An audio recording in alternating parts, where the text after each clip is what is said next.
नमस्कार दोस्तों, power of war के चार्ट में आप सबका स्वागत है। दोस्तों, जब भी हम मार्केट में काम करने के लिए आते हैं, चाहे हम प्रोफेशनल हों या न्यू हों, मार्केट सबके साथ एक जैसा ही व्यवहार करता है।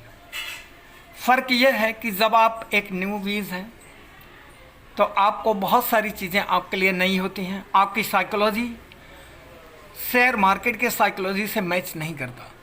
वहीं दूसरी तरफ जो बंदा कम से कम 5 साल से शेयर मार्केट में काम कर रहा है, शेयर मार्केट के हर अप एंड डाउन को, ऊपर नीचे होने वाले चार्ट को देखता है, स्टडी करता है, उसकी साइकोलॉजी धीरे धीरे शेयर मार्केट के साइकोलॉजी से मैच करने लगता है।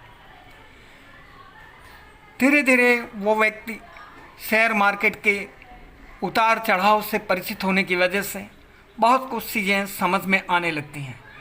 बहुत सारे लोग मेंटर के पास जाते हैं, सीखते हैं, और बहुत सारे लोग केवल यूट्यूब के ज़रिए बहुत सारे नॉलेज गेन कर लेते हैं।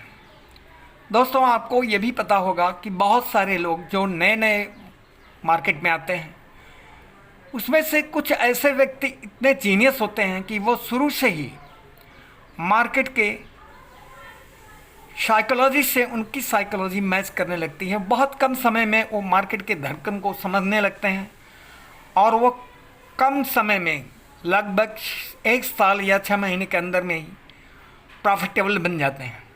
इसका कारण है कि उनकी साइकोलॉजी और मार्केट की साइकोलॉजी से मैच करने लगता है। मतलब वो इतने शार्प दिमाग के होते हैं कि वो मार्केट के हर अप्स एंड डाउन्स को बहुत सही तरीके से समझने लगते हैं। चार्ट के हर उतार चढ़ाव को, हर इवेंट को अच्छे से समझने लगते हैं और मार्केट के हर धड़कन को समझने की वजह से उन्हें ये स्पष्ट पता चल जाता है कि कहाँ से उन्हें एंट्री लेना है और कहाँ एग्जिट करना है। दोस्तों, आप जब भी चार्ट स्टडी करते हैं तो चार्ट के अंदर कुछ की लेवल्स होते हैं जिनको ध्यान देने की ज़रूरत है। वही की लेवल्स आपके लिए एंट्री पॉइंट भी और टारगेट भी बताते हैं। जैसे आप किसी शेयर को बॉटम पे ख़रीदते हैं, कहने का मतलब सपोर्ट के ख़रीदते हैं, तो आपको जहाँ रेसिस्टेंस मिलेगा वहाँ सेल कर देना है। ये एक जनरल कॉन्सेप्ट है चार्ट स्टडी करने का। चार्ट में केवल सपोर्ट और रेजिस्टेंस नहीं होता दोस्तों, बहुत सारी चीज़ें होती हैं। खुद कैंडलस्टिक पैटर्न के अंदर बहुत सारी चीज़ों को देखने की और समझने की ज़रूरत होती है। चार्ट पैटर्न आपको समझना है, कैंडलस्टिक की साइकोलॉजी को भी आपको समझना है, और जितने के लेवल्स हैं, जैसे आप मार्केट में आते हैं और मार्केट स्ट्रक्चर को समझने की कोशिश करते हैं। जब भी आप चार्ट ओपन करते हैं तो आपको सबसे पहले आपको हायर टाइम फ्रेम पे जाना है। वहाँ से आपको मार्केट का दिशा समझ में आएगा। हायर टाइम फ्रेम की सहायता से हम मार्केट के ट्रेंड को समझते हैं। ट्रेंड समझने के बाद अगर हमें पता चल गया कि अब ट्रेंड है, ऐसे कंडीशन में हम केवल बाइंग का ही ट्रेड लेते हैं। और कहाँ से लेते हैं ये ज़रूरी है समझना। हम ट्रेड वहाँ बनाते हैं जहाँ पे पुल बैक होता है, जैसे मार्केट अप ट्रेंड में है और इम्पल्सिव मूव में चल रहा है। इम्पल्सिव मूव के बाद एक करेक्शन मूव आता है जिसे आप पुल बैक कहते हैं, और वह करेक्शन मूव 4 की लेवल पॉइंट से रिवर्स होता है।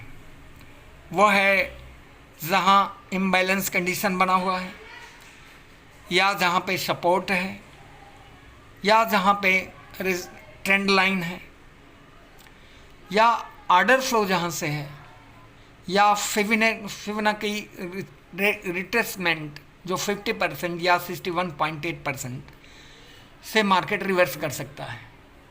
इन तमाम चीज़ों को आपको चार्ट के अंदर स्टडी करना है और चार्ट को बहुत बेहतरीन तरीके से, और चार्ट के साथ साथ आपको कैंडलिस्टिक पैटर्न के विषय में जानकारी रखने की बहुत सख्त ज़रूरत है। तभी आप मार्केट के लैंग्वेज को अच्छी तरह से समझ पाएंगे, और जब आप मार्केट के लैंग्वेज को समझेंगे तभी आप मार्केट के अंदर प्रॉफिटेबल सिचुएशन में जा सकते हैं। थैंक यू दोस्तों, मिलते हैं अगले वीडियो में। तब तक के लिए धन्यवाद। चार्ट स्टडी कीजिए और बताए गए सारे रूल्स को, पॉइंट को समझने की कोशिश कीजिए।